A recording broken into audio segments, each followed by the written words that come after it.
నమస్తే సార్. జనరల్‌గా క్యాన్సర్ లక్షణాలు ఎలా ఉంటాయి? వాటిని ముందుగా మనం ఎలా గుర్తించాలి? వాటి గురించి మనం ఎలా ప్రికాషన్ తీసుకోవాలి? క్యాన్సర్ సిమ్టమ్స్ అంటే ఏంటి? అసలు ఎలాంటి సిమ్టమ్స్ తోటి మనం క్యాన్సర్‌ని గుర్తించొచ్చు? ఇప్పుడు చాలా మంది చేసే తప్పు కొన్ని సిమ్టమ్స్‌ని చాలా లైట్‌గా తీసుకోవటం. అందులో అన్నిటికన్నా మోస్ట్ కామన్‌గా, మోస్ట్ ఫన్నీగా అందరూ చెప్పేది, ఈ భాగం నుంచి ఈ భాగం దాకా ఏ కంప్లెయింట్ వచ్చినా దాన్ని గ్యాస్ నొప్పి అని అంటారు.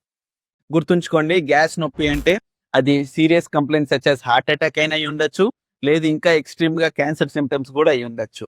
సో, అసలు ఎలాంటి సిమ్టమ్స్ తోటి మనం క్యాన్సర్ ఉందనేసి మనం గుర్తించడానికి గాని, మనం మెడికల్ హెల్ప్ దగ్గరికి మనం వెళ్ళటానికి గాని మనకి ఏది ప్రాంప్ట్ చేయాలి అంటే గుర్తుంచుకోండి. ఫర్ ఎగ్జాంపుల్, నోట్లో ఏమన్నా అల్సర్, నాన్ హీలింగ్ అల్సర్, ఓకేనా? 2 వారాల కన్నా ఎక్కువగా ఉండి ఏదైనా అల్సర్ హీల్ అవ్వకపోవటం గాని, లేదు క్రానిక్ కాఫ్ 2 వారాలు దాటి దగ్గు తగ్గట్లేదు ఎవరికైనా సరే, లేదు వాయిస్ చేంజ్ అయింది, దగ్గుతో పాటు వాయిస్ చేంజ్ అయింది, హోర్స్‌నెస్ ఆఫ్ వాయిస్ వచ్చింది, అన్‌ఎక్స్‌ప్లెయిన్డ్‌గా లాస్ ఆఫ్ వెయిట్, దేని మూలానో తెలీదు, ఇంటెన్షనల్‌గా కాదు, డైటింగ్ ఏమి చేయట్లేదు మీరు, ఎక్సర్సైజ్ ఏమి చేయట్లేదు, అన్‌ఇంటెన్షనల్‌గా వెయిట్ లాస్ అవుతుంది, లేదు యూరిన్‌లో గాని, మోషన్‌లో గాని బ్లడ్ పడుతుంది, లేదు బాడీలో ఎక్కడన్నా సడెన్‌గా కొత్త లంప్ ఒకటి ఏర్పడింది, లేదా స్కిన్‌లో ఏమన్నా చేంజెస్ వచ్చాయి సడెన్‌గా, అండ్ ఇవన్నీ 2 వీక్స్ కన్నా ఎక్కువగా పర్సిస్ట్ అయితే తప్ప these are your red flags అన్నమాట. ఇవి చాలా జాగ్రత్తగా ఉండాలి. వీటిల్ని గనక మనం మిస్ కొట్టి సైలెంట్‌గా ఉన్నాం అనుకోండి, మీ బాడీ లోపల క్యాన్సర్ కూడా అలానే సైలెంట్‌గా పార్టీ చేసుకుంటూ పెరుగుతా ఉంటదన్నమాట.